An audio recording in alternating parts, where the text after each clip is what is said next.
ওকে, সকলকে স্বাগত জানাচ্ছি। অষ্টম অধ্যায়, এটা কিন্তু বিষয়বস্তু হলো বাংলাদেশের সরকার ব্যবস্থা। বাংলাদেশের সরকার ব্যবস্থা। তবে এই সরকার ব্যবস্থার মধ্যে সিলেবাসের মধ্যে যে বিষয়গুলো উল্লেখ আছে সেটা হলো আইন বিভাগ, বিচার বিভাগ, শাসন বিভাগ, স্থানীয় সরকার, শাসন বিভাগ, তারপরে আছে আইন প্রণয়ন, আইন প্রণয়ন, নীতি নির্ধারণ, নীতি নির্ধারণ, তারপরে আছে জাতীয় স্থানের মধ্যে প্রশাসনিক কাঠামো, প্রশাসনিক কাঠামো, আর স্থানীয় সরকার, স্থানীয় সরকার।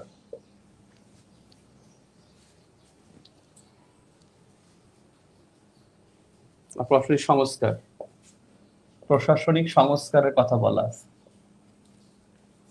এখান থেকে আসলে কোশ্চেন, যদি আপনি হিস্ট্রি দেখেন, গত কয়েকটা বিসিএস এ মাত্র 11টা প্রশ্ন আসছে, অর্থাৎ 35 থেকে 42 পর্যন্ত, মানে 8টা বিসিএস নাকি, 35 থেকে 40, 35, 36, 37, 38, 39, হ্যাঁ 40, 40, 41, 42, তার মানে 8টা বিসিএস এ মাত্র 11টি প্রশ্ন আসছে। এখান থেকে প্রশ্ন কিন্তু খুব একটা বেশি আসে না, এবং প্রশ্নের মধ্যে এখানে যতগুলো প্রশ্ন আসছে তার মধ্যে কঠিন প্রশ্ন ছিল, যেমন গত বছর আসছে বাংলাদেশ জাতীয় সংসদের প্রথম সংসদ নেতা কে? বঙ্গবন্ধু শেখ মুজিবুর রহমান প্রথম সংসদ নেতা। প্রথম সংসদ নেতা মিন্স প্রথম প্রধানমন্ত্রী, মানে সংসদ নেতা, সংসদ শুরু হওয়ার পরও তিনি প্রধানমন্ত্রী ছিল। এখানে 38তম একটা কোশ্চেন আসছে হাস্যকর, কোনটি স্থানীয় সরকার নয়? কোনটি স্থানীয় সরকার নয়, সেখানে কিন্তু আহ সংসদ বললে কি গণপরিষদ বোঝাবে নাকি সংসদ বোঝাবে? সংসদ বোঝাবে, গণপরিষদ বোঝাবে না। গণপরিষদ কখনো সংসদের সাথে যাবে না। গণপরিষদ হয় সংবিধান তৈরির জন্য। এখান থেকে এ পর্যন্ত যে কোশ্চেন আসছে তার মধ্যে 3টা প্রশ্ন কঠিন ছিল, 3টা প্রশ্ন একটু কঠিন ছিল, 3টা প্রশ্ন একটু কঠিন। একটা প্রশ্ন ছিল যে ইউপি কয়টা, ইউনিয়ন পরিষদ কতটি? ইউনিয়ন পরিষদ কতটি সেটা গত বছর এক এক জায়গায় এক একটা ছিল, এখন 4571টি, 4571। 35তম এই কোশ্চেনটা একটু কঠিন ছিল। আর একটা কঠিন ছিল যে কাউন্টিং ভোট, আর একটা আসছিল যে কাউন্টিং ভোট, 6 নম্বর কাউন্টিং ভোট আসছিল 37তমতে। 37তম প্রশ্ন ছিল কাউন্টিং ভোট কার ভোট? এই কাউন্টিং ভোটটা মানে কাস্ট আর কাউন্ট একই কথা, কাস্ট আর কাউন্ট একই কথা, এটা স্পিকারের ভোট। একটু কনফিউজড ভাবে প্রেজেন্টেশন করছে। আর একটা কোশ্চেন এনআইএলজি এর পুনরূপ, এনআইএলজি এটা ছিল খুব সম্ভবত, এটাও 37তম। এনআইএলজি এর পুনরূপ, এনআইএলজি, এনআইএলজি এর পুনরূপ অর্থাৎ National Institute of Local Governments, local government, এই প্রশ্নটা আসছিল, এইটাই একটু কঠিন। আরেকটা প্রশ্ন আসছে 36তমতে, 36তম একটা প্রশ্ন আসছে বাংলাদেশের বৃহত্তর জেলা কতটি? বাংলাদেশের বৃহত্তর জেলা কতটি? বৃহত্তর জেলা আপনারা 17টি দাগাবেন। বৃহত্তর জেলা হলো 17টি, 19টি দাগাবেন না। পটুয়াখালী এবং টাঙ্গাইল এরা কিন্তু বৃহত্তর জেলা ছিল না। বৃহত্তর জেলা হলো 17টি, মনে রাখবেন। নাম্বার 1, 1947 সালে জেলা ছিল হলো 16টি। নাম্বার 2, 1971 সালে জেলা ছিল 19টি, কিন্তু 17টি হলো বৃহত্তর জেলা। নাম্বার 3, 1984 সালে 23টি থেকে 64টি হয়, 23টি থেকে 64টি হয়, অর্থাৎ 84 সালে মহকুমাগুলো জেলায় পরিণত হয়। 84 সালে মহকুমা থেকে জেলায় পরিণত হয় 1984 সালে। তাহলে 71 সালে জেলা ছিল 19টি, বৃহত্তর জেলা 17টি, 47 সালে 16টি, 84 সালে 23টি, মানে 84 সালে 23টি থেকে 64টি হয়, অর্থাৎ 84 সালে 64টি হওয়ার আগে 83টি, মানে 23টি জেলা ছিল।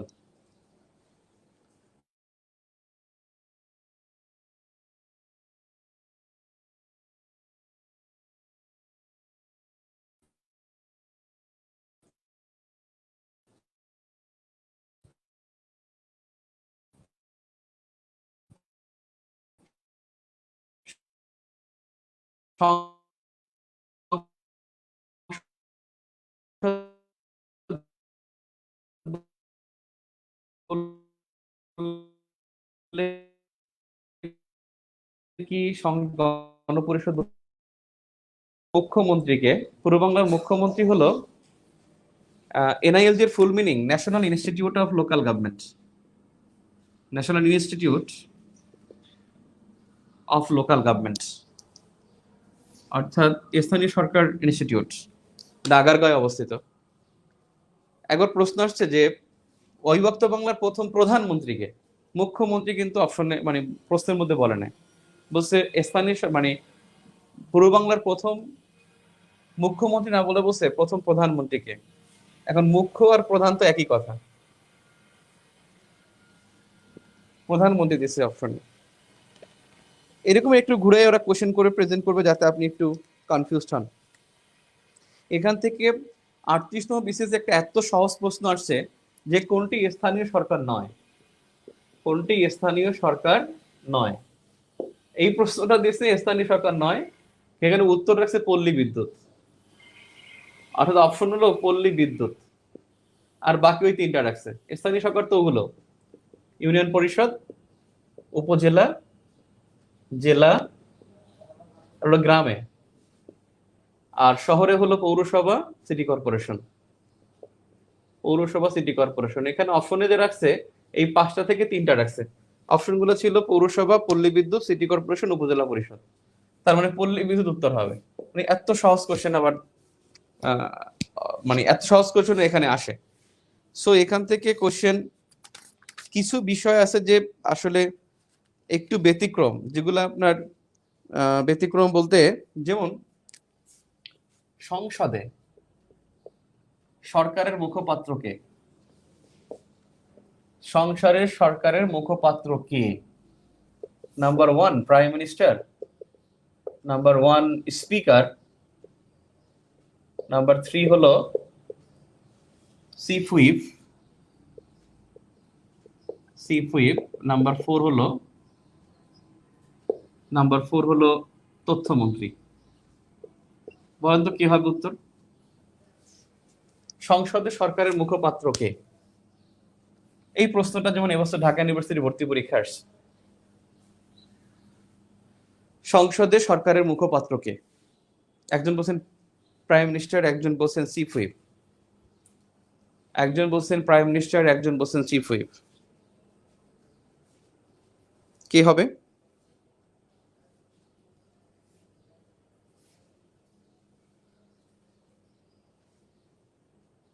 কে হবে?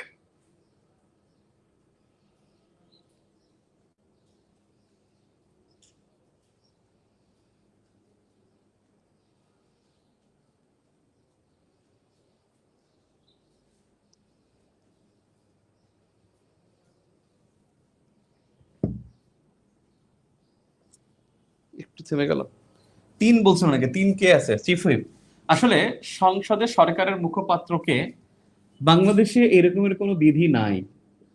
আবার সরকারি দলের যে মুখপাত্র সেটাও কিন্তু বিধি বাংলাদেশে নাই।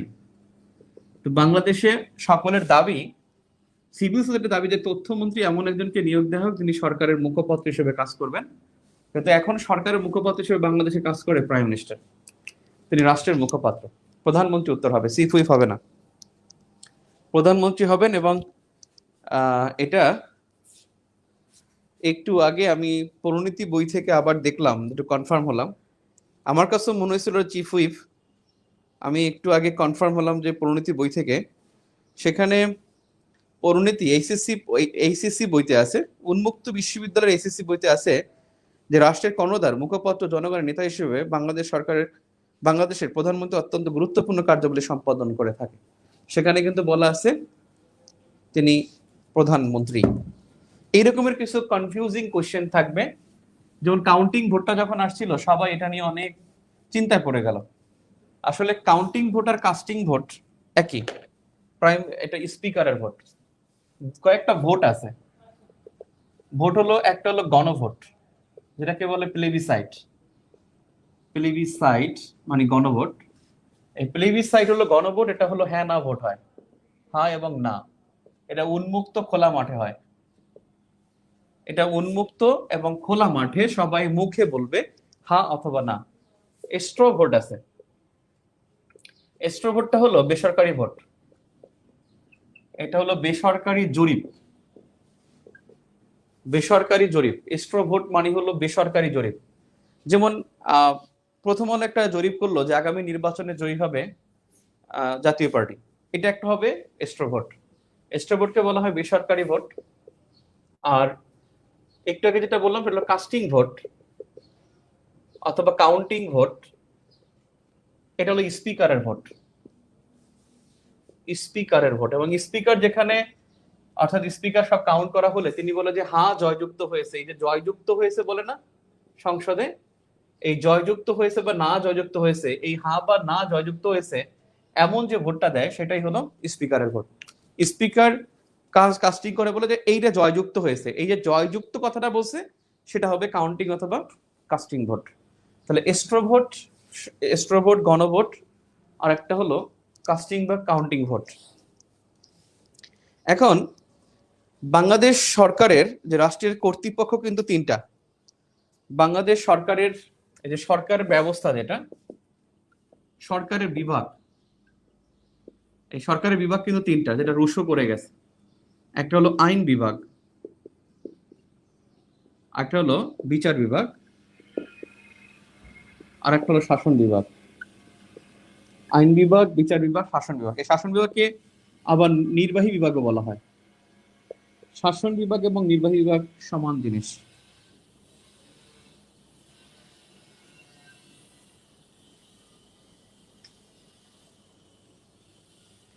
আইন বিভাগ যেটাকে বলা হয় যে লেজিসলেচার, ইংলিশে বলা হয় লেজিসলেচার, এটাই কিন্তু সংসদ। আর বিচার বিভাগ যেটা হলো জুডিশিয়ারি, জুডিশিয়ারি, এই জুডিশিয়ারি হলো বিচার বিভাগ, এবং এই বিচার বিভাগ হলো কোর্ট, সুপ্রিম কোর্ট। এই সুপ্রিম কোর্টের এই দুইটা ভাগ, একটা হলো হাইকোর্ট বিভাগ, হাইকোর্ট বিভাগ, আর একটা হলো আপিল বিভাগ। হাইকোর্ট বিভাগ, একটা হলো আপিল বিভাগ। Appellate division and high court division, দুইটা ভাগ আছে। সুপ্রিম কোর্টের দুইটা ভাগ, একটা হাইকোর্ট বিভাগ আর একটা হলো আপিল বিভাগ। শাসন বিভাগ বা নির্বাহী বিভাগ, এটাকে বলা হয় এক্সিকিউটিভ। এক্সিকিউটিভ, এই শাসন বিভাগ হলো বেসিক্যালি সচিবালয়। এই সচিবালয় হলো শাসন বিভাগ। তাহলে মানে সংসদ, সুপ্রিম কোর্ট, সচিবালয়, এটা হলো শাসন বিভাগ। আইন বিভাগ, বিচার বিভাগ, শাসন। এই আইন বিভাগের কাজ হলো আইন তৈরি করা, আইন তৈরি করা। আর বিচার বিভাগের কাজ হলো আইনের ব্যাখ্যা দেয়া, আইনের ব্যাখ্যা দেয়। বৈধ অবৈধ এই রায়গুলো দিয়ে থাকে বিচার বিভাগ। আর এদের কাজ হলো আইন প্রয়োগ করে। তাহলে আইন প্রয়োগ করে কিন্তু শাসন বিভাগ, আইন প্রয়োগ করে। এখন সংসদীয় সরকার ব্যবস্থা কি থাকে? সংসদীয় সরকার ব্যবস্থা, সংসদীয় সরকার ব্যবস্থায় আমাদের যে সংসদীয় সরকার ব্যবস্থা, আইন বিভাগ শাসন বিভাগকে নিয়ন্ত্রণ করে। তাহলে শাসন বিভাগকে নিয়ন্ত্রণ করে আইন বিভাগ, অর্থাৎ আইন বিভাগ শাসন বিভাগকে, শাসন বিভাগকে নিয়ন্ত্রণ করে, শাসন বিভাগকে নিয়ন্ত্রণ করে। অর্থাৎ আইন বিভাগ শাসন বিভাগকে নিয়ন্ত্রণ করে। আইন বিভাগ যে রুল জারি করবে সেই আইনগুলো বাস্তবায়ন করে দিবে হলো আইনের প্রয়োগ বা বাস্তবায়ন। এই আইনের প্রয়োগ বা বাস্তবায়ন করবে কিন্তু শাসন বিভাগ। আর রাষ্ট্রপতি শাসিত সরকার ব্যবস্থা কি হয়? রাষ্ট্রপতি শাসিত সরকার ব্যবস্থা যখন থাকে, এই রাষ্ট্রপতি শাসিত সরকার ব্যবস্থায় সেখানে সংসদের গুরুত্ব কম থাকে, সংসদের গুরুত্ব কম, সেখানে আইন বিভাগের গুরুত্ব তেমন থাকে না, সেখানে গুরুত্ব থাকে বা শাসন বিভাগের, তখন এদের এদের পাওয়ারটা বেশি থাকে। রাষ্ট্রপতি শাসিত সরকারে সংসদের গুরুত্ব কম থাকে, সংসদীয় সরকার ব্যবস্থায় আইন বিভাগ শাসন বিভাগকে নিয়ন্ত্রণ করে।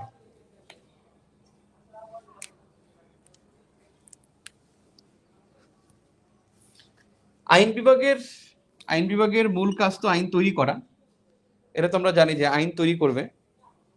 এখানে আইনসভা কিভাবে নিয়ন্ত্রণ করে, যে আইন বিভাগ শাসন বিভাগকে নিয়ন্ত্রণ করে, এটা কেমনে সম্ভব? এটা হলো যে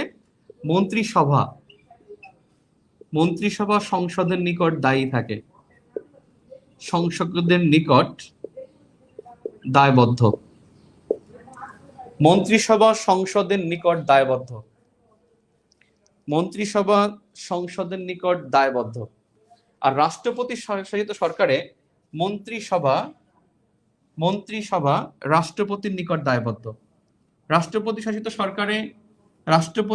সরকারে মন্ত্রিসভা রাষ্ট্রপতির নিকট দায়বদ্ধ, রাষ্ট্রপতির নিকট দায়বদ্ধ। সেখানে পার্লামেন্টের তেমন কোনো ভূমিকা নাই, রাষ্ট্রপতি যা জারি করবেন, যা বলবেন তাই কিন্তু উত্তর হবে। রাষ্ট্রপতি যা বলবেন, যা জারি করবেন, যে সব ডিক্রি জারি করবেন, সেগুলোই কিন্তু আপনার মানতে হবে। দ্যাট মিনস সংসদীয় সরকার ব্যবস্থায় আইন বিভাগ শাসন বিভাগকে নিয়ন্ত্রণ করে, তার মানে মন্ত্রিসভা সরকারের নিকট দায়বদ্ধ থাকে, সংসদের নিকট দায়বদ্ধ থাকে। আর রাষ্ট্রপতি শাসিত সরকারে মন্ত্রিসভা রাষ্ট্রপতির নিকট দায়বদ্ধ থাকে।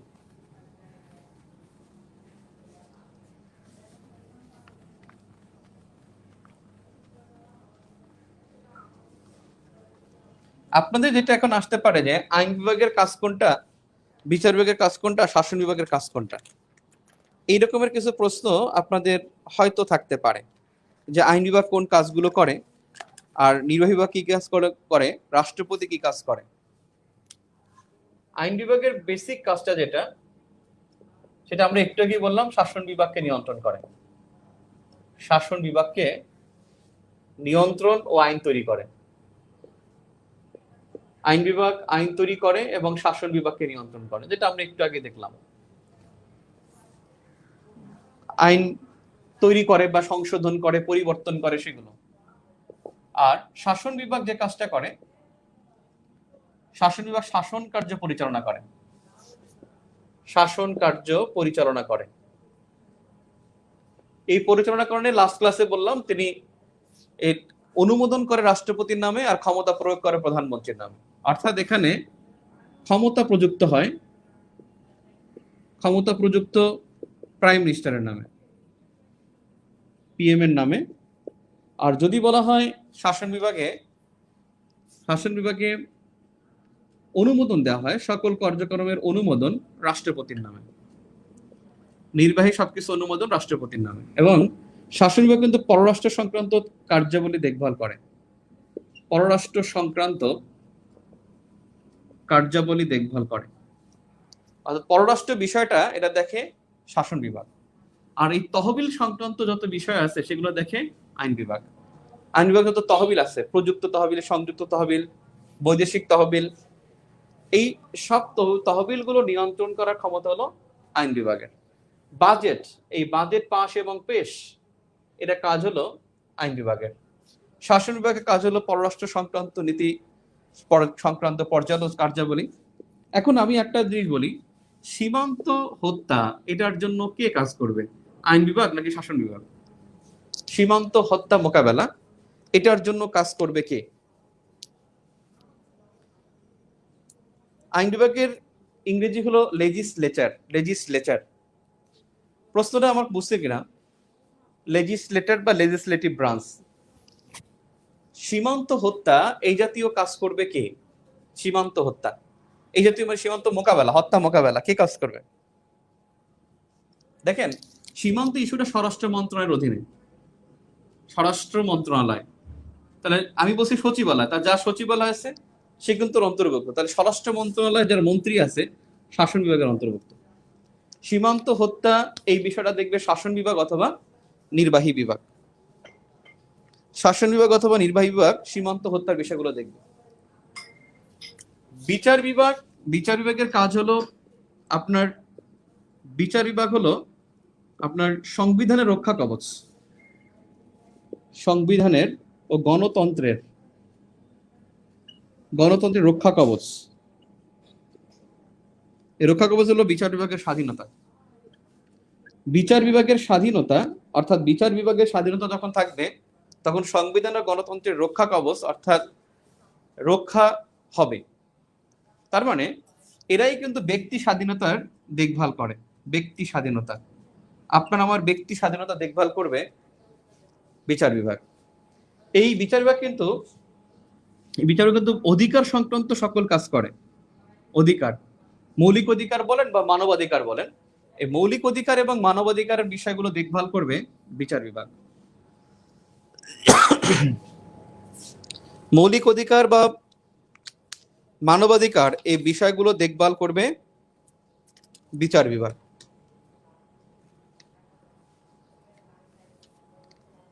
ক্লিয়ার?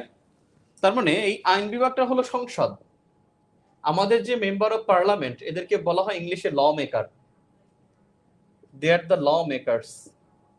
আমরা বলি এমপি, সে ব্রিজ করবে, কালভার্ট করবে, আপনাকে আমাকে ত্রাণ দিবে, কিন্তু আসলে তিনি কিন্তু আসলে ল মেকার। তার কাজ হলো আইন তৈরি করা।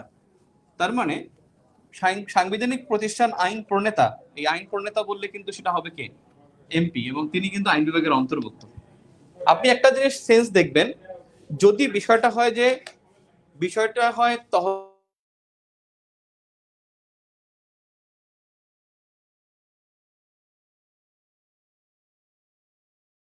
আয় এবং ব্যয়, এই বিষয়গুলো কিন্তু আইন বিভাগের নিয়ন্ত্রণে থাকে। আর যখন দেখবেন শাসনের কার্যক্রম থাকে, কোনো মন্ত্রণালয় দেখভাল করে, আজকে বন্যা মোকাবেলা, এটা শাসন বিভাগের কাজ। এই বন্যা মোকাবেলা কিন্তু আইন বিভাগের কাজ না। অর্থাৎ মোকাবেলা জিনিসটা বললে কিন্তু সেটা তার, কিন্তু আইন বিভাগের সবচেয়ে বড় কথা রাষ্ট্রীয় সার্বভৌমত্ব রক্ষা করবে। রাষ্ট্রীয় সার্বভৌমত্ব, এই রাষ্ট্রীয় সার্বভৌমত্ব রক্ষা করবে কিন্তু আইন বিভাগ। এই জন্য যুদ্ধ ঘোষণা কিন্তু আইন বিভাগের করতে হয়। যুদ্ধ ঘোষণা সংসদ অনুমতি দেয়। যুদ্ধ ঘোষণার অনুমতি কিন্তু সংসদের অনুমতি পেলে রাষ্ট্রপতি ঘোষণা করবে, বাট যুদ্ধ ঘোষণার কিন্তু করবে সংসদ। তার মানে সার্বভৌমত্ব রক্ষা, রাষ্ট্রীয় সার্বভৌমত্ব রক্ষা, সেটা কিন্তু আইন বিভাগ করবে। আপনার মনে করেন এখন সীমানা রক্ষা, আপনি তো সীমান্ত হত্যা বললেন, মোকাবেলা সবসময় দেয়, কিন্তু সীমানা রক্ষা, ভূমি রক্ষা, এই ভূমি রক্ষা কিন্তু আইন বিভাগের কাজ। সীমানা রক্ষা, ভূমি রক্ষা, রাষ্ট্রীয় সার্বভৌমত্ব রক্ষা, কিন্তু ব্যক্তি স্বাধীনতা বললে কিন্তু বিচার বিভাগের কাজ। ব্যক্তি স্বাধীনতা, অধিকার, মৌলিক অধিকার, মানবাধিকার, অধিকার, এসবগুলো কিন্তু আপনার বিচার বিভাগের কাজ। সো আপনার ব্যক্তি স্বাধীনতা এটা দেখবে বিচার বিভাগ, আর রাষ্ট্রীয় স্বাধীনতা বা সার্বভৌমত্ব তা দেখবে কিন্তু আইন বিভাগ। তাহলে সীমান্ত রক্ষা, ভূমি রক্ষা আইন বিভাগের কাজ। এখন দেখেন আইন বিভাগ হলো সংসদ। এই বাংলাদেশের সংসদ, এটাকে ইংরেজিতে কিন্তু বলা হয় হাউস অফ দ্য নেশন।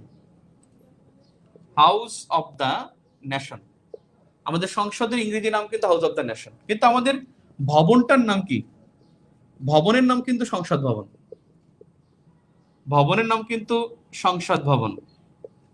কিন্তু যদি প্রশ্ন করা হয় যে আমাদের জাতীয় সংসদের ইংরেজি নাম, তাহলে হাউস অফ দ্য নেশন, অথবা এটাকে বাংলায় বলে জাতীয় সংসদ। এখন আপনি ওর মিলাইলে হবে না, হাউস অফ দ্য নেশন অর্থাৎ জাতির হাউস, এটা বললে হবে না। অর্থাৎ ভবনের নাম সংসদ ভবন, সংসদ ভবন হলো ভবনের নাম, কিন্তু এটার ইংরেজি নাম হলো হাউস অফ দ্য নেশন। এই সংসদের কিন্তু আলাদা সচিবালয় আছে, এই সংসদ সচিবালয় আছে, এবং এই সচিবালয়ের প্রধান কিন্তু স্পিকার।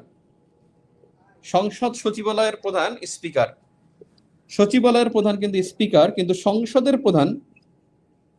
সংসদের প্রধান অথবা সংসদের নেতা তিনি হলেন কিন্তু প্রাইম মিনিস্টার। সংসদের প্রধান বা নেতা তিনি কিন্তু প্রাইম মিনিস্টার। সংসদের সভাপতি তিনি কিন্তু স্পিকার। সংসদের সভাপতি স্পিকার, আর সংসদের অভিভাবক, গার্ডিয়ান, যেটা অভিভাবক হলো রাষ্ট্রপতি। তাহলে সংসদের প্রধান বা নেতা প্রাইম মিনিস্টার, সংসদের সভাপতি স্পিকার। ভূমি রক্ষা পিএম এর কাজ না ভাই? হ্যাঁ অবশ্যই। ভূমি রক্ষা অর্থাৎ আপনি কিন্তু ভূমি রক্ষার দায়িত্ব প্রাইম মিনিস্টারকে দিবেন, ভূমি মন্ত্রণালয় করবেন। আমি আগের ক্লাসে বলেছি আমাদের ভূমি রক্ষা করবে প্রাইম মিনিস্টার, কিন্তু ভূমি রক্ষা এটা কিন্তু ভূমি মন্ত্রণালয়ের কাজ না। তাহলে প্রধান হলো স্পিকার, সংসদ সচিবালয়ের প্রধান, আমি সংসদের প্রধান বলি নাই, সংসদের প্রধান বা নেতা কিন্তু প্রাইম মিনিস্টার। সভাপতি হলো স্পিকার, অভিভাবক হলো রাষ্ট্রপতি, অভিভাবক রাষ্ট্রপতি। আর এই সংসদের শৃঙ্খলা রক্ষাকারী, এই শৃঙ্খলা রক্ষাকারী যিনি তিনি হলেন স্পিকার, সরি হুইপ। হুইপ হলেন শৃঙ্খলা রক্ষা করবেন, হুইপ হলো শৃঙ্খলা রক্ষা করবেন।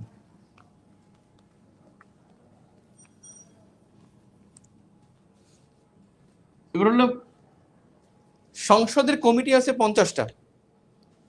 সংসদের কমিটি লাস্ট ক্লাসও আপনাদেরকে বলেছি আমি, এই সংসদের কমিটি কিন্তু 50টা।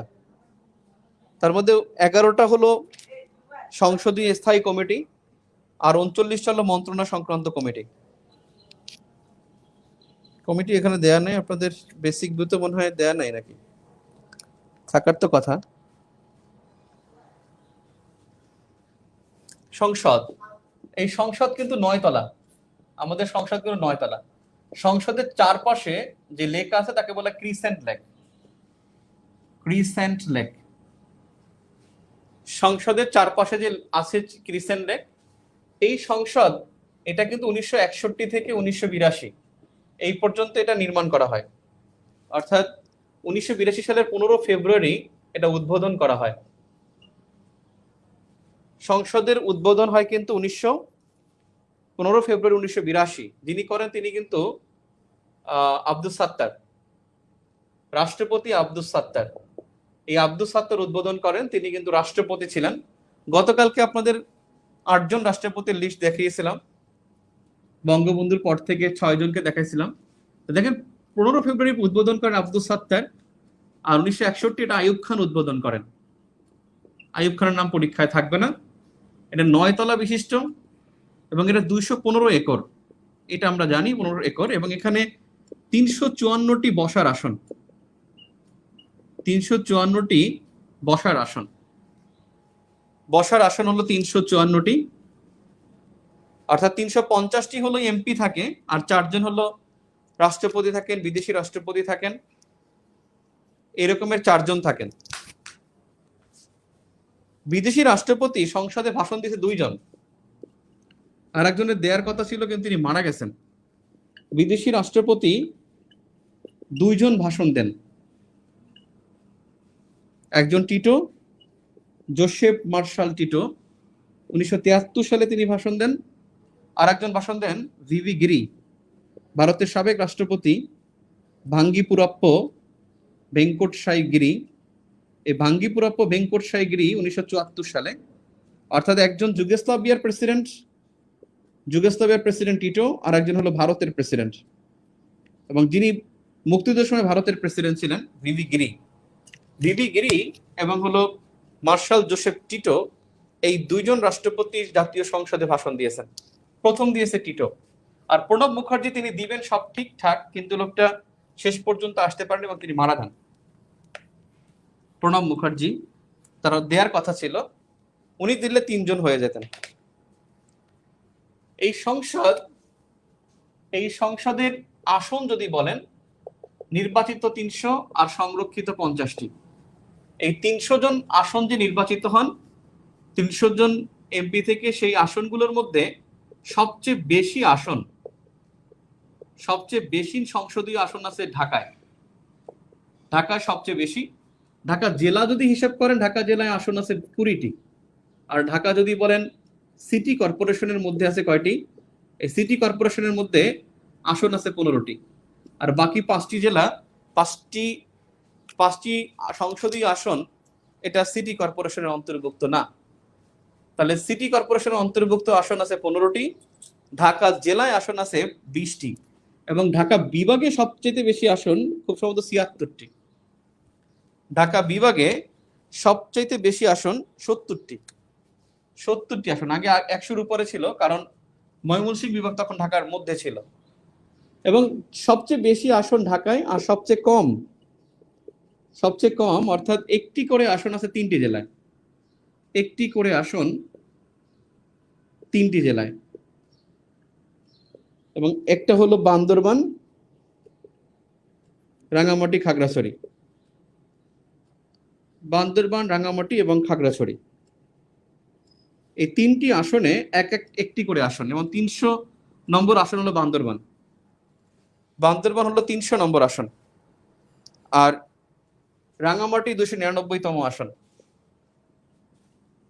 আর ২৯৯তম আসন হলো খাগড়াছড়ি। অর্থাৎ ৩০০ নম্বর আসন সংসদের এই বান্দরবান, এবং ১ নম্বর আসনটি হলো পঞ্চগড়। জাতীয় সংসদের ১ নম্বর আসন হলো পঞ্চগড়, আর ৩০০ নম্বর আসন বান্দরবান, ২৯৯ রাঙ্গামাটি, আর খাগড়াছড়ি ২৯৮তম। কিন্তু দুটি করে সংসদীয় আসন, এই আসন আছে ৯টি জেলায়। ৯টি জেলায় দুটি করে আসন, ৯টি জেলায় দুটি করে আসন, যেমন আছে মেহেরপুর, যেমন আছে ঝালকাঠি, তারপরে আছে মেহেরপুর, জয়পুরহাট, পঞ্চগড়, মাগুরা, বরগুনা, চুয়াডাঙ্গা, রাজবাড়ী, নড়াইল, এরকমের ৯টি জেলায়।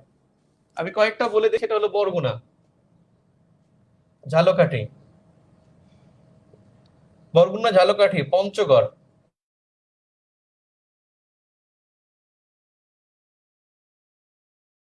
মেহেরপুর, মাগুরা না, মেহেরপুর,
আসছে। সো ৯টি জেলায় দুটি করে আসন হলো ৯টি জেলায়: ঝালকাঠি, পঞ্চগড়, নড়াইল, মেহেরপুর, রাজবাড়ী, মাগুরা, চুয়াডাঙ্গা, জয়পুরহাট। ১ নম্বর আসন হলো সংসদের পঞ্চগড়, ৩০০ নম্বর আসন হলো বান্দরবান, ২৯৯ নম্বর আসন হলো রাঙামাটি, আর খাগড়াছড়ি ২৯৯তম। আর সবচেয়ে ভোটার বেশি ঢাকা ১৯ আসনে, ভোটার বেশি ৭ লাখের বেশি, আর ৭৮,০০০ ভোটার আছে ঝালকাঠি জেলায়। ঝালকাঠি ১ আসন। লাস্ট ২ মিনিট শুনতে পারেন না, আমি আবার বলতেছি। সবচেয়ে বেশি আসন ঢাকা জেলায়, আমি যা যা লিখছিলাম একটু পড়ে যাই। সবচেয়ে বেশি আসন হলো ঢাকা জেলায় 20টি, সিটি কর্পোরেশনে 15টি, ঢাকা বিভাগে হলো 70টি, আর ঢাকা বিভাগে সবচেয়ে বেশি ভোটার আছে ঢাকা 19, সবচেয়ে কম আছে হলো ঝালকাঠি 1। একটি করে সংসদীয় আসন আছে 3টি জেলায়, 2টি করে সংসদীয় আসন আছে 9টি জেলায়। 2টি করে সংসদীয় আসন 9টি জেলা, সেই 9টি জেলা হলো আপনার বরগুনা, ঝালকাঠি, পঞ্চগড়, নড়াইল, জয়পুরহাট, মেহেরপুর, মাগুরা, চুয়াডাঙ্গা, নড়াইল। মেহেরপুর, মাগুরা, চুয়াডাঙ্গা, নড়াইল।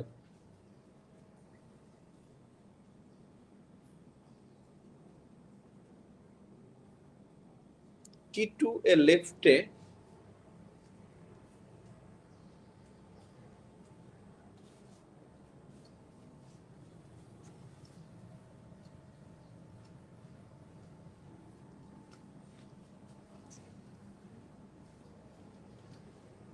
সংসদে ও টিটো টিটো ইনি হলেন প্রথম ভাষণ দিয়েছেন যুগোস্লাভিয়ার।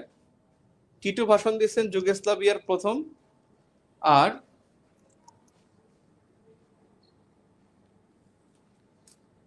দ্বিতীয়বার ভাষণ দিয়েছেন তিনজন দেয়া। এটা গত বছরের বেসিক বুথে আমরা কারেকশন দিয়ে দিয়েছিলাম। প্রণব মুখার্জিতে মারা যাবে এটা বুঝতে পারে নাই, উনি ভাষণ না দিয়ে মরে গেল। এটা একটা দুঃখজনক ঘটনা ঘটে গেছে। তাহলে প্রথম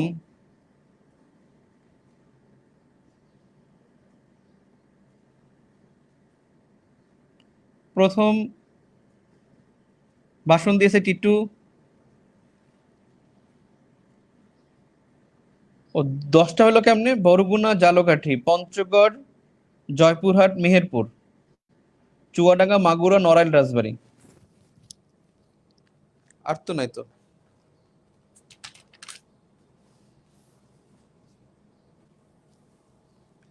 এবারে আসলে সংসদ নেতা কে হন? সংসদ নেতা, এই সংসদ নেতা ইনি হলেন সংখ্যাগরিষ্ঠ দলের নেতা।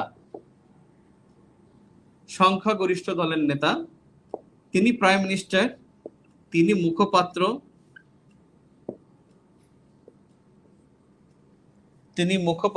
তিনি প্রাইম মিনিস্টার,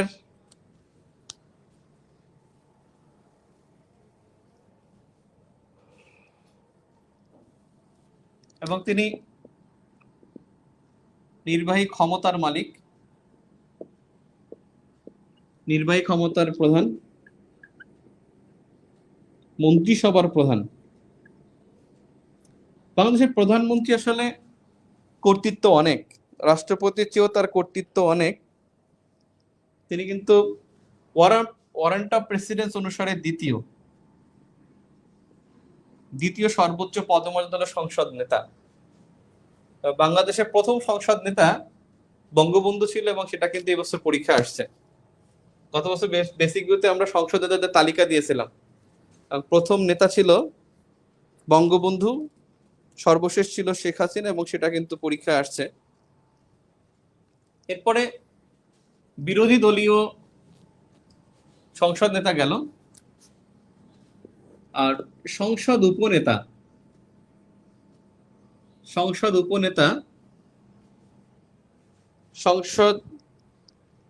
উপনেতা পিএম এর অনুপস্থিতিতে দায়িত্ব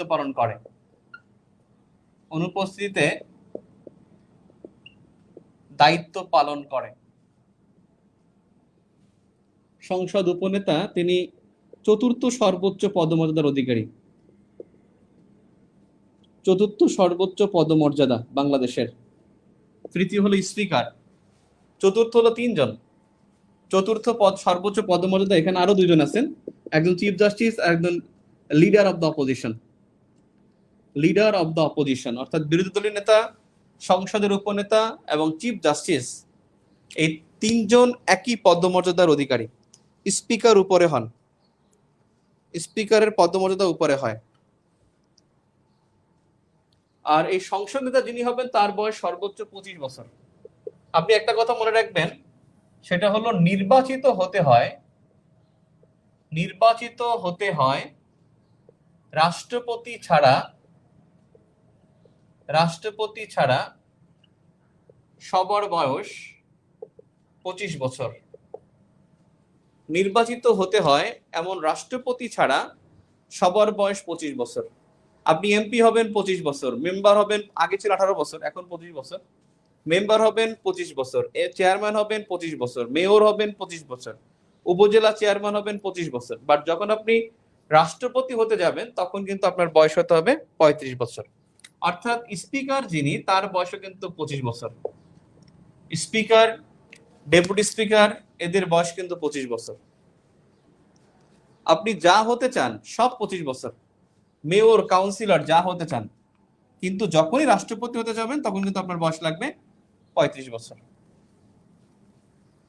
রাষ্ট্রপতি হতে হলে 35 বছর লাগবে। আর কিছু বিষয় আছে যে সাংবিধানিক পদ অথবা হলো বিভিন্ন সংবিধিবদ্ধ পদ, সেখানে বলা থাকে, উল্লেখ করা থাকে যে এটা এত বছর থাকতে হবে। অর্থাৎ তার একটা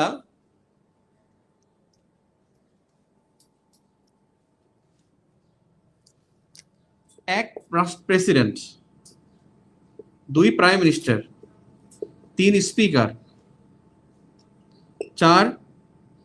চার বলছি আমি আপনাকে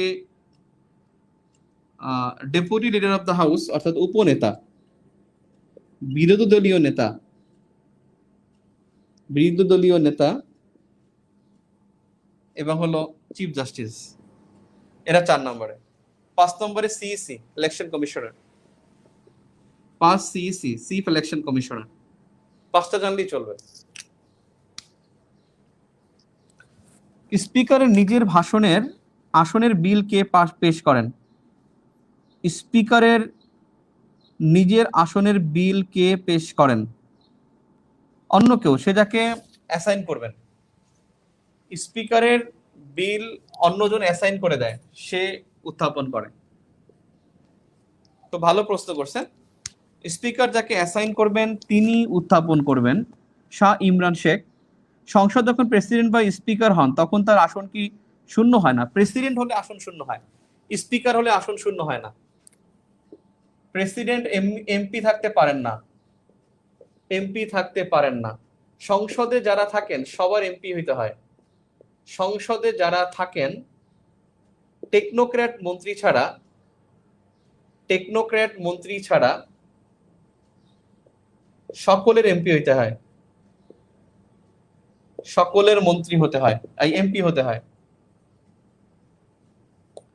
টেকনোক্র্যাট মন্ত্রী যে, তিনিও সংসদে থাকতে পারেন কিন্তু তিনি এমপি না, তিনিও মেম্বার অফ পার্লামেন্ট হিসেবে অর্থাৎ ওই আসনে বসতে পারেন আর কি। তিনি এমপি না হলেও বসতে পারেন।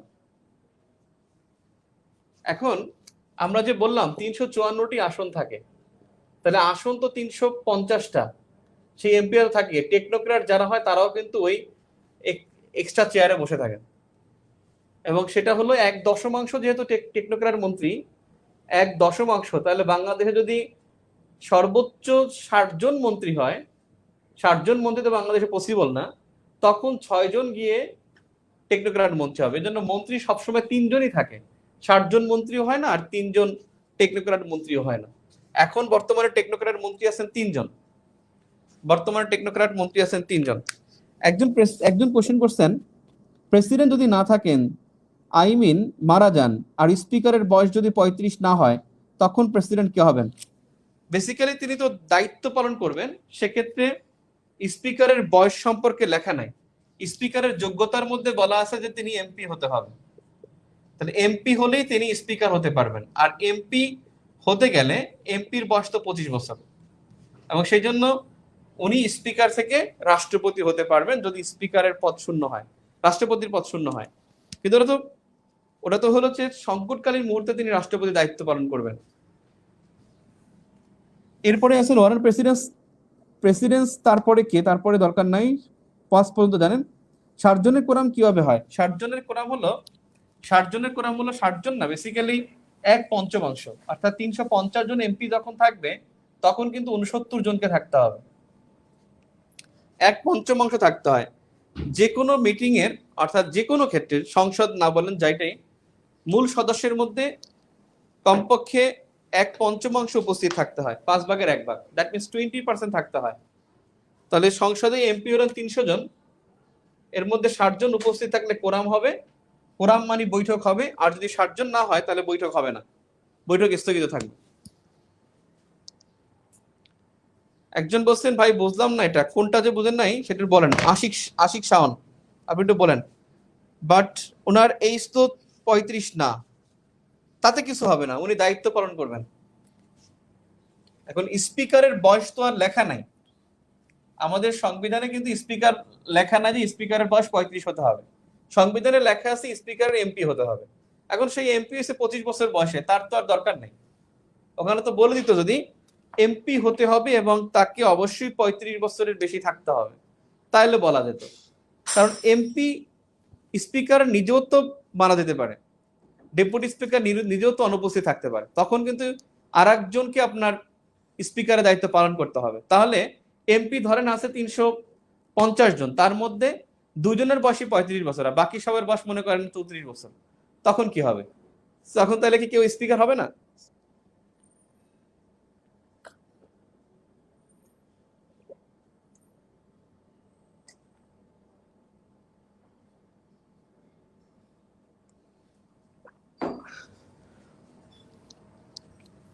ক্লিয়ার?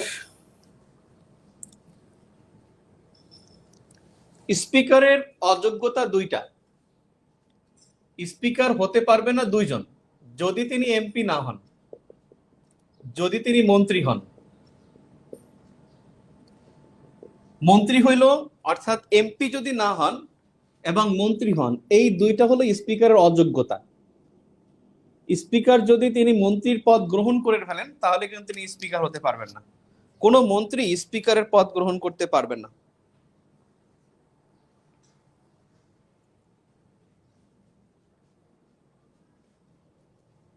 এই এই বাক্যটা মনে রাখবেন, রাষ্ট্রপতির আসন শূন্য। এই আসন শূন্য বলতে বোঝায় স্পিকারের আসন শূন্য, কারণ স্পিকার তখন রাষ্ট্রপতি। এর মাধ্যমে বোঝা যায় ডেপুটি স্পিকারের পদ আসন শূন্য। অর্থাৎ স্পিকার আসন যদি শূন্য হয়ে যায়, সাথে সাথে ডেপুটি স্পিকার আসন শূন্য হয়ে যাবে। তার মানে রাষ্ট্রপতির আসন শূন্য মানে স্পিকার রাষ্ট্রপতি হয়ে গেছে, ডেপুটি স্পিকার স্পিকার হয়ে গেছে। তার মানে ডেপুটি স্পিকার পর্যন্ত আসন শূন্য থাকবে। রাষ্ট্রপতির আসন শূন্য মানে স্পিকারের আসন শূন্য হয়ে যাবে, তখন স্পিকার আসনে বসবে ডেপুটি স্পিকার, এবং ডেপুটি স্পিকার আসনটি একেবারেই শূন্য থাকবে। তাহলে টেকনোক্র্যাট মন্ত্রী বাংলাদেশে কিন্তু বর্তমানে 3 জন। একজন হলেন কে, ওই যে 3 জন মন্ত্রী টেকনোক্র্যাট মন্ত্রী। একজন হলেন নারী ও শিশু বিষয়ক মন্ত্রী, কি জানো নাম? আরে ফজিলাতুন্নেসা ইন্দিরা। আর একজন হলেন কিন্তু ইয়া, আর একজন হলেন এই যে শামসুল হক খান, কি জানি একজন মন্ত্রী নিয়োগ দিছে না কয়েকদিন আগে, তিনি। আর একজন হলেন বন পরিবেশ উপমন্ত্রী। এবার আসেন, সংসদীয় কমিটি কিন্তু 50টি, তার মধ্যে সংসদীয় কমিটি 11টি এবং স্থায়ী কমিটি, অর্থাৎ স্থায়ী কমিটি, সংসদে স্থায়ী কমিটি 50টি, এর মধ্যে 11টি হলো সংসদীয় আর 39টি হলো মন্ত্রণালয় সম্পর্কিত। এর পদমর্যাদা উপরে, তারপর উনি।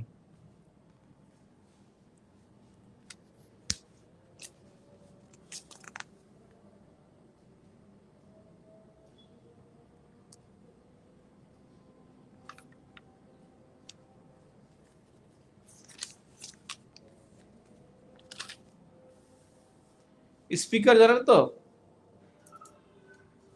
আদান দিচ্ছে একটু করি। ডেপুটি স্পিকার আসনে বসবে তখন কোনো এমপি কে নিয়োগ দিবে তখন।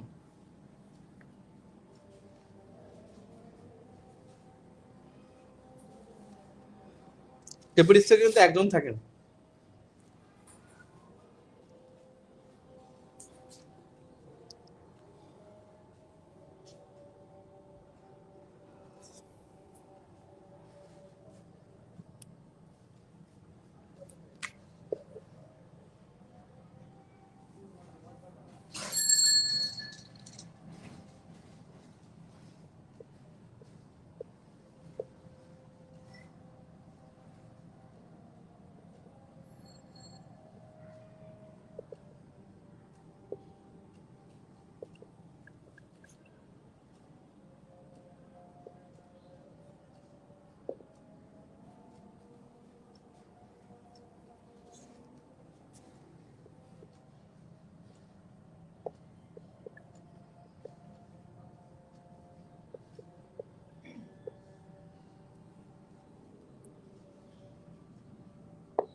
দেখেন, তারকা চিহ্নিত প্রশ্ন যদি বলে, তারকা চিহ্নিত প্রশ্ন কিন্তু মৌখিক উত্তর যেটা চাইবেন সেটা, আর তারকা চিহ্নবিহীন প্রশ্ন এটা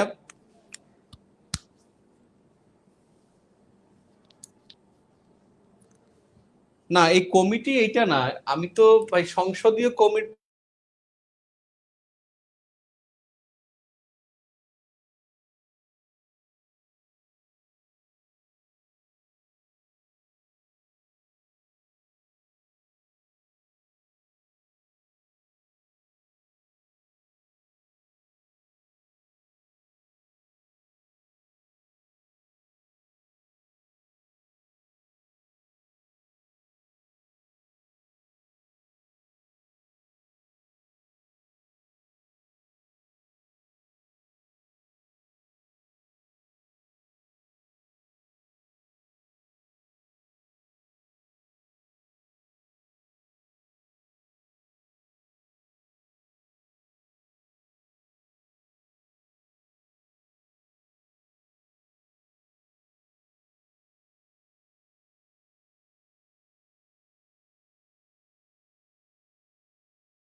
দুইটা আসছে কে?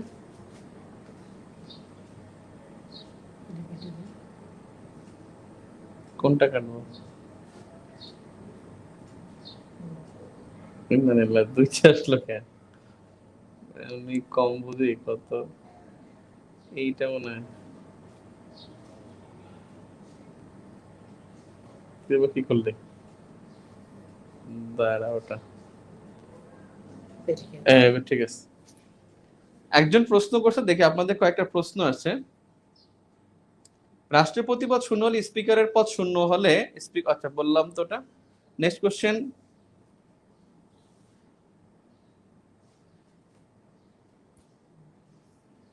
আজকে এটাই প্রথম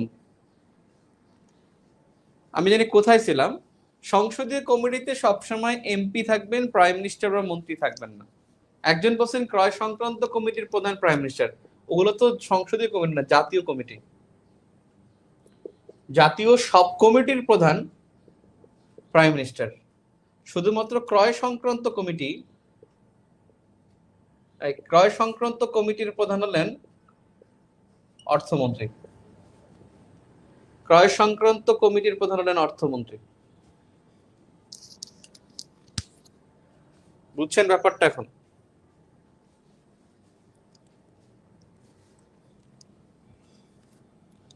তাহলে তারকা চিহ্নিত প্রশ্ন বললে বুঝবেন এটা মৌখিক উত্তর চেয়েছে, আর তারকা চিহ্নবিহীন প্রশ্ন বললে মনে রাখবেন এটা আপনার লিখিত উত্তর চেয়েছে।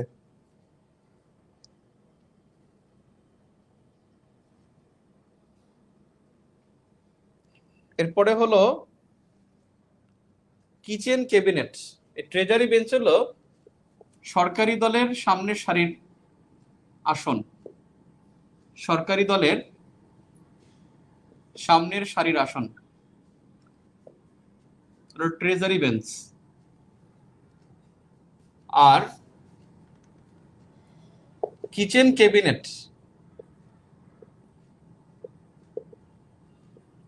কিচেন ক্যাবিনেট এটা হলো উপদেষ্টা মণ্ডলী সরকারের, সরকারের উপদেষ্টা মণ্ডলী, এটা হলো কিচেন ক্যাবিনেট।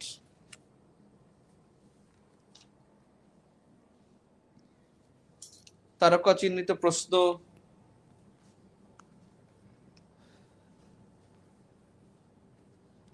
দেখেন সংসদের কিছু বিল আছে,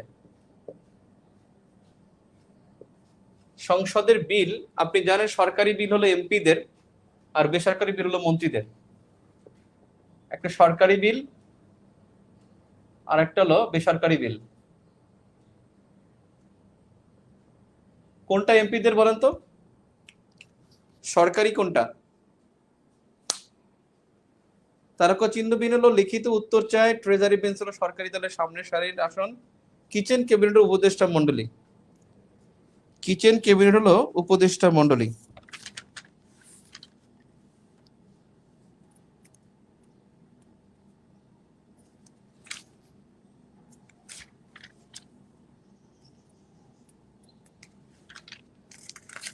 সরকারি বিল কোনটা আর বেসরকারি বিল কোনটা?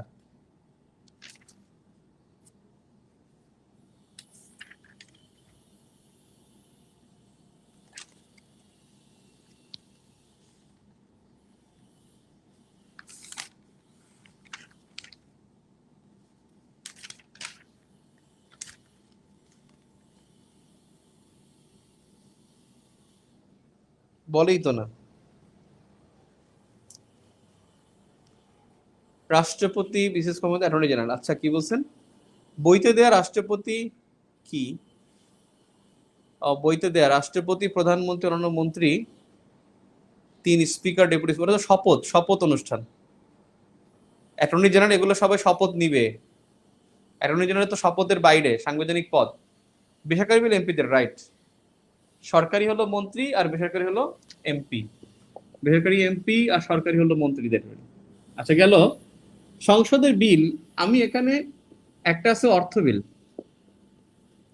এই অর্থ বিলে কিন্তু রাষ্ট্রপতির অনুমতিতে অর্থমন্ত্রী উত্থাপন করেন। রাষ্ট্রপতির অনুপস্থিতিতে অর্থমন্ত্রী উত্থাপন করেন অর্থ বিল। আমার প্রশ্ন হলো প্রাইম মিনিস্টার অনুমতি ছাড়া একটা বিল উত্থাপন করা যায় না, সেটা কোনটা?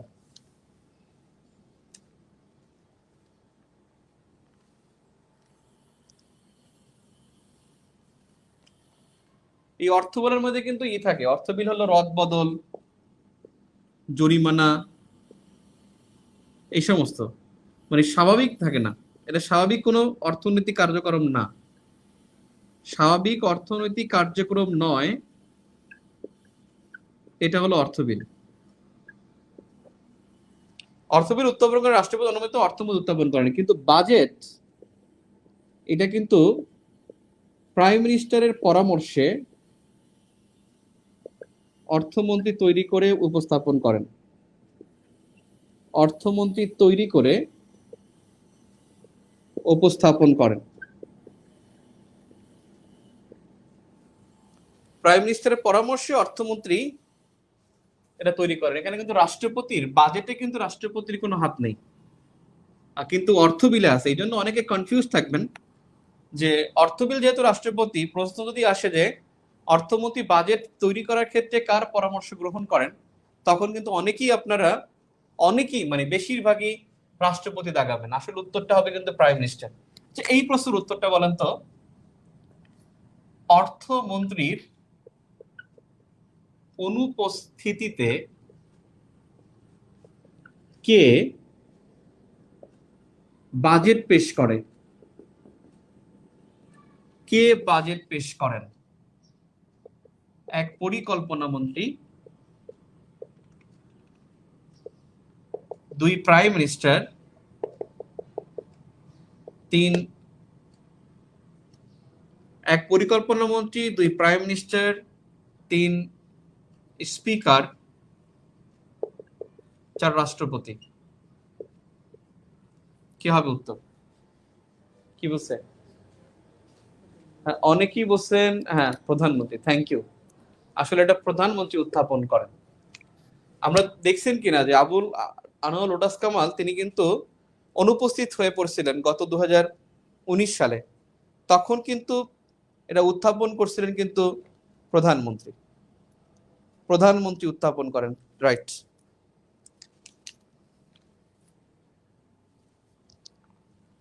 আচ্ছা এটা বলতে পারেন, আপনারা শপথের বিষয়টা জানেন কিনা? শপথ, আমি শপথগুলো লিখি, আপনি জাস্ট পূরণ করে দেন। শপথ পড়ান। এক রাষ্ট্রপতিকে, সংশোধনী লাগলে আমরা কিন্তু সামনে লিখে দেব। 2 PM মন্ত্রীকে, 3 CEC কে,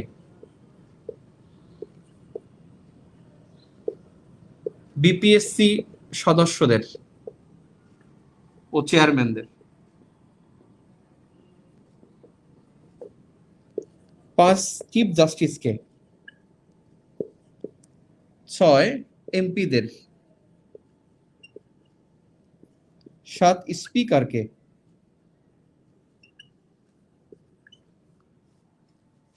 স্পিকারকে, 8 সিটি মেয়রদের,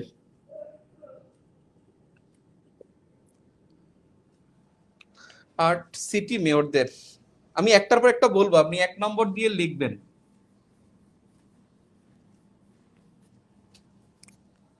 9 সিটি কাউন্সিলরদের,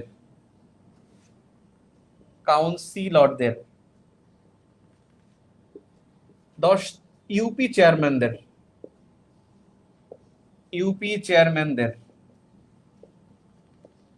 11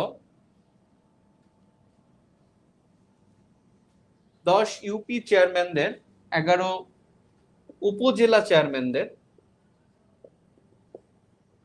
12 উপজেলা সদস্যদের, 13 জেলা পরিষদের চেয়ারম্যানকে,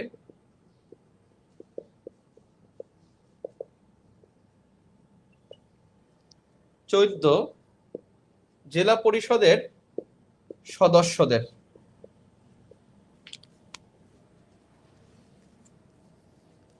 1 নম্বর আপনারা দেখি ফিল আপ করেন তো দেখি, কে কয়টা পারেন? 1 মিনিট টাইম, কে কয়টা পারেন?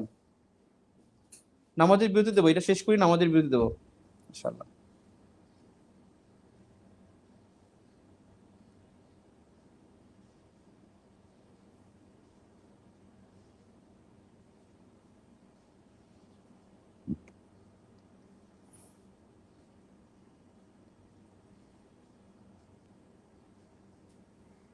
নম্বর দিয়ে কমেন্ট করবেন, নম্বর দিয়ে।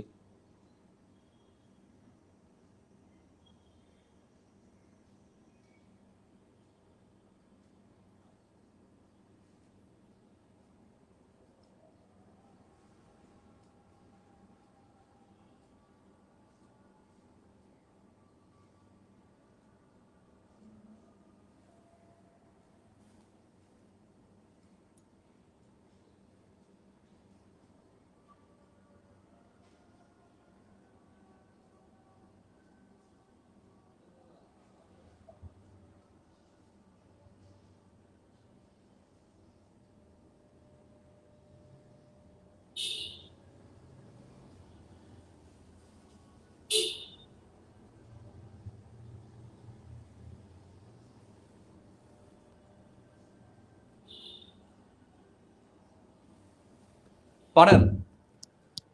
দেখি দেখি কি বলতেছেন, দাও।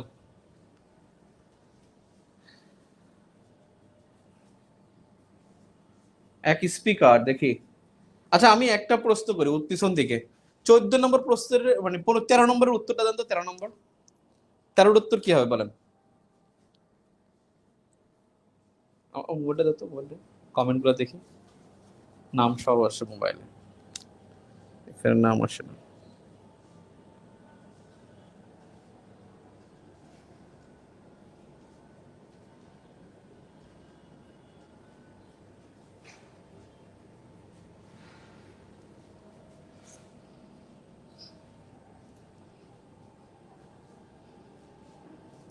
PM, DC, 13 PM, thank you very much, 13 number. আচ্ছা, রাষ্ট্রপতিকে পড়ান স্পিকার, এটা 15তম সংসদে সংশোধনীতে আছে। প্রাইম মিনিস্টার, মন্ত্রী, এমপি, সব প্রতিমন্ত্রী যা আছে, অর্থাৎ মন্ত্রী বলতে সব বোঝায়, কিন্তু মন্ত্রী বলতে উপমন্ত্রী, প্রতিমন্ত্রী সব রাষ্ট্রপতি পড়ান, এখানে মনে রাখবেন এই শপথ অনুষ্ঠান পরিচালনা করেন কে? কে বলতে পারেন এটা? শপথ অনুষ্ঠান, আমার প্রশ্নটা বুঝছেন কিনা? রাষ্ট্রপতি মন্ত্রিসভার সদস্যদের শপথ পড়ান। আমার প্রশ্ন হলো, এই শপথ অনুষ্ঠানটা পরিচালনা করেন কে? শপথ অনুষ্ঠান পরিচালনা করেন কে? উত্তর করতে পারেন? শপথ পড়ান রাষ্ট্রপতি, বাট পরিচালনা করেন কে? না, স্পিকার না। ইয়েস, ইনি কে বলছেন তাকে থ্যাঙ্কস। আব্দুল্লাহ আর Noman, thank you very much. Abdullah Noman, thank you very much, টিম টিটি, থ্যাংক ইউ। অঞ্জন কুমার হয় না রে, Maham Adel, thank you very much. অর্থাৎ এটা হলো পরিচালনা করেন কিন্তু মন্ত্রী পরিষদ সচিব। আপনারা জানেন ওই শপথ অনুষ্ঠানটা, অর্থাৎ মুজিবনগর সরকারকে শপথ পড়াইছেন, সেখানে কিন্তু শপথ অনুষ্ঠান পরিচালনা করছেন কিন্তু আব্দুল মান্নান। তিনি কিন্তু সচিবও না, তিনিও একজন এমপি ছিলেন, দিনাজপুরের এমপি। তিনি খুব তরুণ ছিলেন আর কি, এই জন্য তাকে দায়িত্ব দেওয়া হয়েছিল, আব্দুল মান্নান। আর পড়াইছেন কিন্তু হলো অধ্যাপক ইউসুফ। যে কোনো শপথ অনুষ্ঠানে একজন পরিচালনা করে থাকেন। এখানে এইটা জানা উচিত যে পরিচালনা করেন মন্ত্রী পরিষদ সচিব। মুজিবনগর সরকারের এই দুজনের নাম জানেন?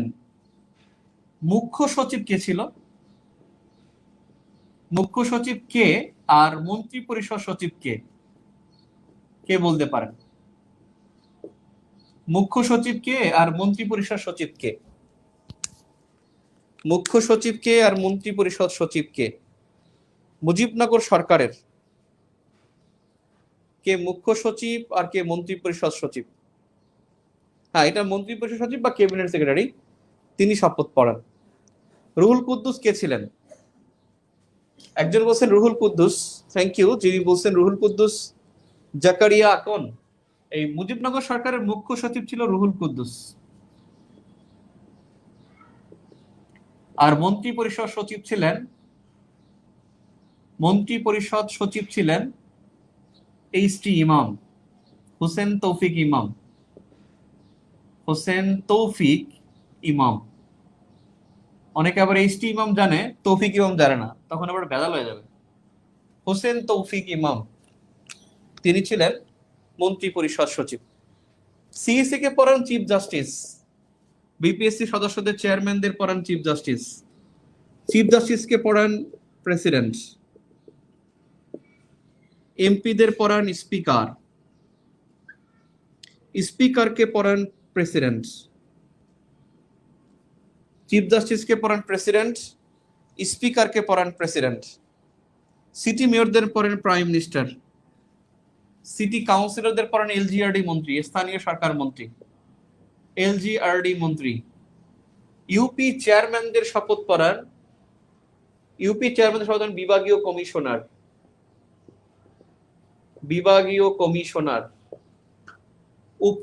দুঃখিত, ইউপি চেয়ারম্যানদের পড়ান ডিসি, উপজেলা চেয়ারম্যানদের পড়ান বিভাগীয়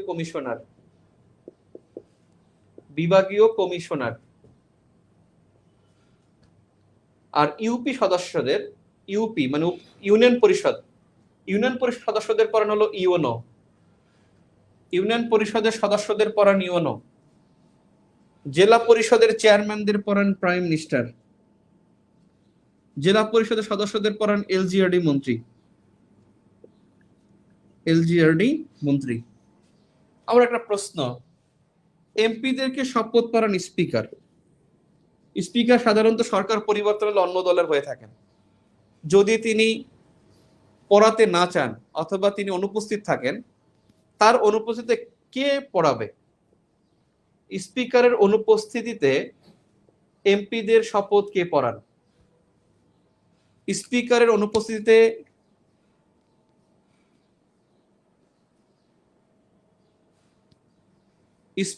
অনুপস্থিতিতে কে শপথ পড়ান? এটা কে পারেন? নির্বাচন কমিশনার। থ্যাংক ইউ, যে উত্তর দিছে নির্বাচন কমিশনার, অনেক থ্যাঙ্কস। ফারজানা মনি,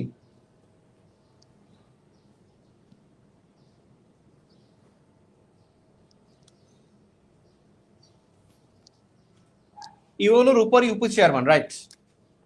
ইউপি চেয়ারম্যান উপজেলা পরিষদের চেয়ারম্যান। আমি বলছি যে উপজেলা পরিষদের চেয়ারম্যানদের বিভাগীয় কমিশনার শপথ পড়ান, আর ইউপি সদস্যদের ইউএনও পড়ান। অর্থাৎ এখানে ইলেকশন কমিশন, সিইসি, প্রধান নির্বাচন কমিশনার, শুধু নির্বাচন কমিশনার বলে হবে না, প্রধান নির্বাচন কমিশনার সিইসি শপথ পড়ান। ক্লিয়ার? কোনো কনফিউশন আছে এখানে? বুঝতে পারেন নাই? এখানে বুঝতে পারেন নাই কোনো ক্লোজ আছে কিনা? বুঝতে পারেন নাই ক্লোজ আছে কিনা? আমরা নামাজের বিরতিতে যাব। কোনো কিছু আছে? ওকে, আমরা এখন চলে যাই। আমরা ঠিক 4:30 পর্যন্ত নামাজ, আমরা 4:35 পর্যন্ত ছুটি। 4:35 আমরা আসবো, আবার লগ ইন করে আসবেন ইনশাল্লাহ। না, চার্জ আছে না মোবাইলে?